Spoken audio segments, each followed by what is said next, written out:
अकुश श्रीवास्तव जी, अगर बात की जाए एक निरपेक्ष शख्स के तौर पर, आपने दिल्ली तब भी देखी है 2015 से पहले, जब आम आदमी पार्टी से पहले की दिल्ली थी, उसके बाद की दिल्ली। बदहाली के लिए किसको जिम्मेदार माना जाए, किसके नाम को रोया जाए? दिल्ली वाले करे तो करे क्या? दिल्ली वाले अपने कर्मों को रोए कि वो दिल्ली में है। क्यों? क्योंकि यहाँ के नेता इतना भ्रष्ट है, अफसर इतना भ्रष्ट है, म्युनिसिपल कॉरपोरेशन में बिना पैसे दिए कोई काम नहीं होता है। नाले कब हमेशा बात होती है मई में साफ हो जाएंगे, अप्रैल में साफ हो जाएंगे, अभी भी भरे पड़े हुए हैं। ठीक है, 2 घंटे का पानी आता, आईटीओ पे पानी। अच्छा, ये तो हो गए फुट सोल्जर्स की आप बात कर रहे हैं, माफी चाहूंगा बीच में रोकने के लिए। फुट सोल्जर्स की बात कर रहे हैं, अधिकारियों की बात कर रहे हैं। अधिकारियों का कमांडर है कौन? मुख्यमंत्री है? उसी पे आ रहा हूं मैं, उसी पे आ रहा हूं।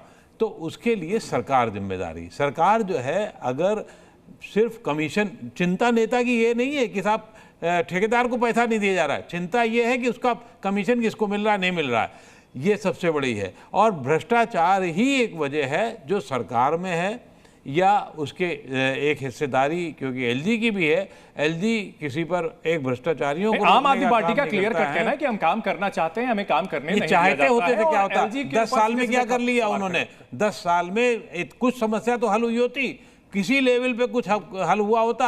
एलजी तो आज 2 साल से बैठे हुए हैं, उसके पहले क्या हो रहा था? लेकिन हर मौसम में, हर वक्त पे हमें ये समस्याओं का सामना करना पड़ता है, इसमें कोई दो राय नहीं। ठीक है, एक और अगला सवाल हम अपने दर्शकों की ओर हमने जो रखा और उस पर क्या रिएक्शन आया वो भी आपको बता देते हैं। बाढ़ और बारिश में दिल्ली की बदहाली के लिए कौन जिम्मेदार है, ये सवाल हमने पूछा तो दिल्ली सरकार 40% लोगों ने इस पर रिस्पॉन्ड किया कि दिल्ली सरकार जिम्मेदार है। 30% जिम्मेदारी केंद्र सरकार की मानी गई है और दोनों 25% जिम्मेदार हैं। ये 25% लोग ये मानते हैं कि दोनों जिम्मेदार हैं और 5% लोग जिनकी कोई राय नहीं है, यानी यहां भी फ्रैक्चर्ड मैंडेट नजर आता है। नरेंद्र भारद्वाज जी, अगर बात की जाए इस पूरे मामले को लेकर के, निश्चित तौर पर यहां पर जो है दिल्ली के एलजी के ऊपर भी जिम्मेदारी स्थापित की जा रही है, लेकिन कहीं ना कहीं आपके जो पुराने सहयोगी है कांग्रेस भी अब आप ही के ऊपर सवाल खड़े कर रही है कि भाई आप लोगों ने 2014 के बाद बिल्कुल बंटाधार कर दिया। देखिए चंदन जी, आपकी डिबेट में आपने सर्वे में जो सवाल पूछा था, दिल्ली की आधी से ज्यादा आबादी ये कह रही है कि दिल्ली की डेवलपमेंट के अगर कोई खिलाफ है, कोई दिल्ली की डेवलपमेंट का सबसे बड़ा दुश्मन है, तो वो दिल्ली का लेफ्टिनेंट गवर्नर विनय सक्सेना है। ये आपके सर्वे में 50% से ज्यादा दिल्ली वालों ने मान लिया है। और दूसरी बात जो आपने कही, ये प्रॉब्लम कब से आ रही है? जब दिल्ली सर्विस बिल लाया गया, दिल्ली सर्विस बिल लाने के बाद दिल्ली की ब्यूरोक्रेसी, दिल्ली की सारी ब्यूरोक्रेसी की रिपोर्टिंग लेफ्टिनेंट गवर्नर को होगी। मुख्यमंत्री जी एक चपरासी का ट्रांसफर नहीं कर सकते, एक चपरासी की अपॉइंटमेंट नहीं कर सकते। जब मुख्यमंत्री के हाथ से ब्यूरोक्रेसी चलेगी और एलजी साहब ने सारे ब्यूरोक्रेट को कह दिया कि जो अरविंद केजरीवाल की सरकार के कहने से काम करेगा, जो अरविंद केजरीवाल के मंत्रियों के कहने से काम करेगा, मैं उसकी सीआर खराब कर दूंगा, उसे सस्पेंड कर दूंगा, उसे ट्रांसफर कर दूंगा। इस तरीके का भय, इस तरीके का डर दिल्ली की ब्यूरोक्रेसी में। हरीश जी, आप लोगों ने सारे अधिकारी ले लिए, पूरी तरह से धमका दिया, इसी वजह से काम नहीं हो पा रहा है, इसी वजह से दिल्ली बदहाल है, इसी वजह से दिल्ली डूबी हुई है, इसी वजह से दिल्ली को पीने का पानी नहीं मिलता। देखिए, वही मेरा कहना है, हर मुद्दे पे इनका बहाना होता है, कभी हरियाणा पे, कभी एलजी पे, कभी किसी पे, कभी किसी पे। गवर्नेंस नाम की तो चीज है ही नहीं। बिल्कुल ठीक कहा अनुज जी ने, अभी मैं अनुज जी की बात सुन रहा था कि 6 साल जब सीएम थी शीला दीक्षित जी, केंद्र में भारतीय जनता पार्टी की सरकार थी, ऐसे जब खुराना जी मुख्यमंत्री थे तो केंद्र में नरसिम्हा राव की सरकार थी। और जो आज जो मैं एक छोटा एग्जांपल देता हूं, केंद्र में कांग्रेस की शासन, दिल्ली में भारतीय जनता पार्टी का शासन, जो आज यमुना रिवर का जो आज चल रहा है ना, यमुना रिवर, उसका समझौता उस वक्त हुआ था केंद्र और राज्य सरकारों के बीच में। तो हरीश जी, ऐसे ही मेट्रो जब लाई गई उस वक्त भारतीय जनता पार्टी ने कल मैं बुलेटिन कर रहा था और शांति पथ का जो है हमारे पास विजुअल आया था जिसमें पानी पूरी तरह से डूबा हुआ था। वहां के जो रहने वाले लोग हो उनको ये बता दिया जाए कि भाई ये उस समय में ठीक हुआ करता था, अब कुछ नहीं हो सकता, आपको ऐसे ही हालात में जीना है। आपको समझना पड़ेगा सर चंदन जी कि काम ये गवर्नेंस हो ही नहीं रही। पीडब्ल्यूडी के नाले साफ नहीं हो रहे, जनता को क्यों समझना पड़ता है? मेरा सवाल बस ये है, इतना छोटा सा सवाल है, इतना छोटा सा सवाल है, राज्य सरकार के साथ तालमेल क्यों नहीं बनाया जा सकता? अपने जो पारस्परिक मतभेद हैं, जो राजनीतिक महत्वाकांक्षाएं हैं, उनको हितों को किनारे करके जनता के हित की बात क्यों नहीं सोची जा सकती? अगर एलजी जो है सीएम को बुला करके पूरे मामले को सॉल्व करने की बात करे तो फिर क्या उसमें दिक्कत है?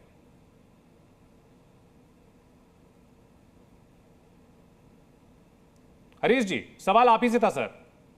दोबारा एक बार करेंगे प्लीज, सॉरी मैं सुन नहीं पाया था। हरीश जी, आप हमें सुन पा रहे हैं? हाँ सुन रहा हूँ, बताइए जी।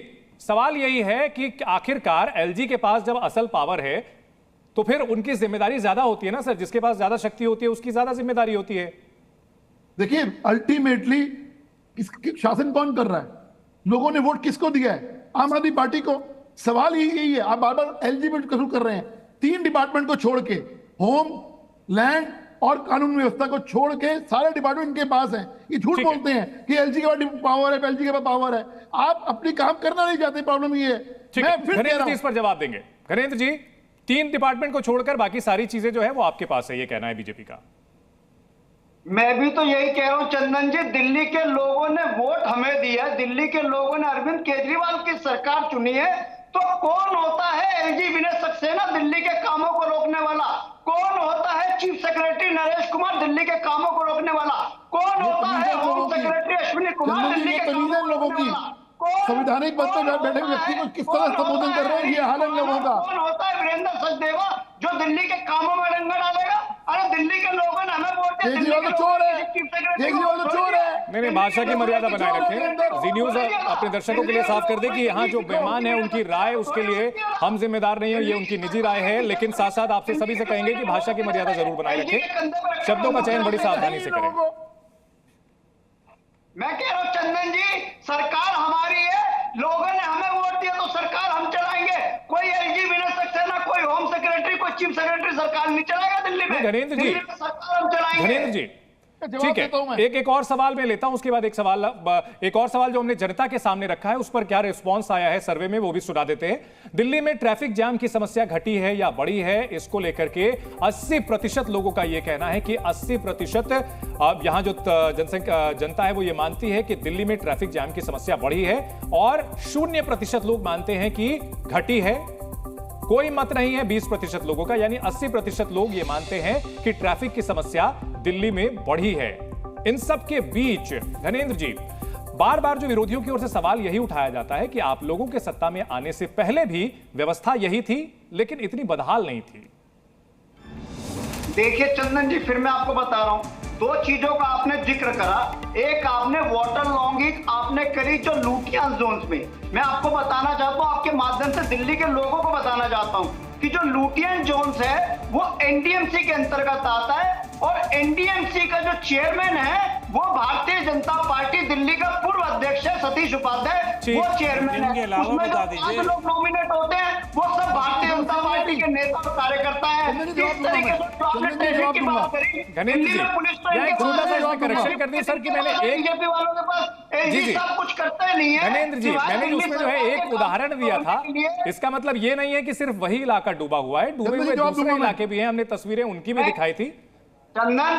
चंदन मैं ये कह रहा हूं कि जो एरिया भारतीय जनता पार्टी के नेता चला रहे हैं, जहां इनकी पार्टी का अध्यक्ष चेयरमैन है, जहां 5 मेंबर इनके नॉमिनेटेड है, लूटियन जोन जो एनडीएमसी के अंतर्गत की जिम्मेदारी तो ले। ठीक है, और मयूर विहार की सर, अच्छा मयूर विहार की जिम्मेदारी किसकी है सर? क्यों सिल्ट नहीं लगवाई एनडीएमसी ने, क्यों सिल्ट नहीं निकलवाई? अरे घनेन्द्र जी, अरे घनेन्द्र जी, मयूर विहार में हाईवे के ठीक नीचे जो है वहां पर जो वाटर लॉगिंग होती है वो तो मनीष सिसोदिया जी का इलाका है, उसकी जिम्मेदारी फिर आपकी होगी।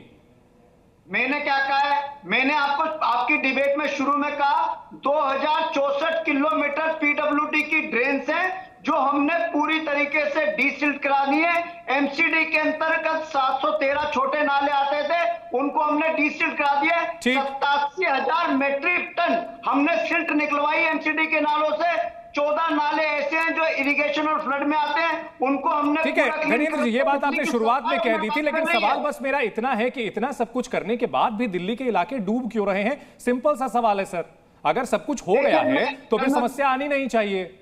चंदन मैं फिर यही कह रहा हूं, दिल्ली की एक ही समस्या है कि दिल्ली की डेवलपमेंट के अगर कोई खिलाफ है तो पूरी भारतीय जनता पार्टी पूरे हिसाब है। ठीक है, ठीक है, आम आदमी पार्टी अपनी गलती मानने को बिल्कुल तैयार नहीं है। अनुज जी,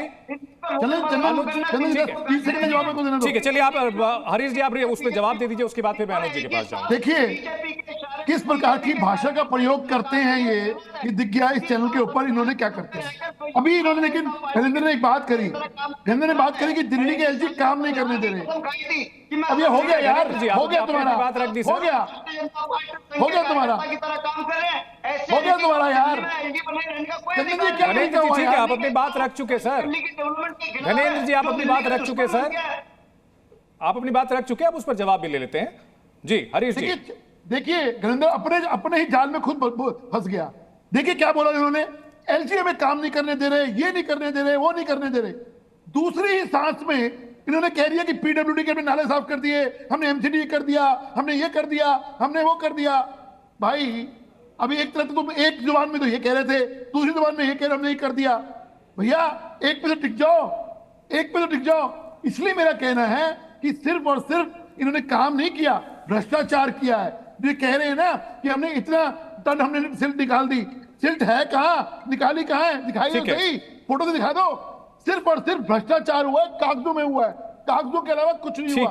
अगर ये एक्चुअल में निकला होता ना तो आज दिल्ली की हालत ये नहीं होती है। नहीं, हमने शुरुआत में ही कहा था कि भाई यहां पर जो समस्याएं हैं, जो अधिकार हैं, उसको राजनीतिक हथियार बना लिया गया है और जाहिर सी बात है यहां जिम्मेदारी कोई नहीं लेना चाहता। और ऐसे में जनता जो है वो फिलहाल दिल्ली की, उसे राहत मिल पाएगी ऐसी उम्मीद काफी कम नजर आती है, क्योंकि कहीं ना कहीं जो दोनों पक्ष हैं वो आपस में मिलजुल कर समस्या सुलझाने के बजाय इन समस्याओं का सियासी फायदा उठाने की कोशिश ज्यादा करते हैं।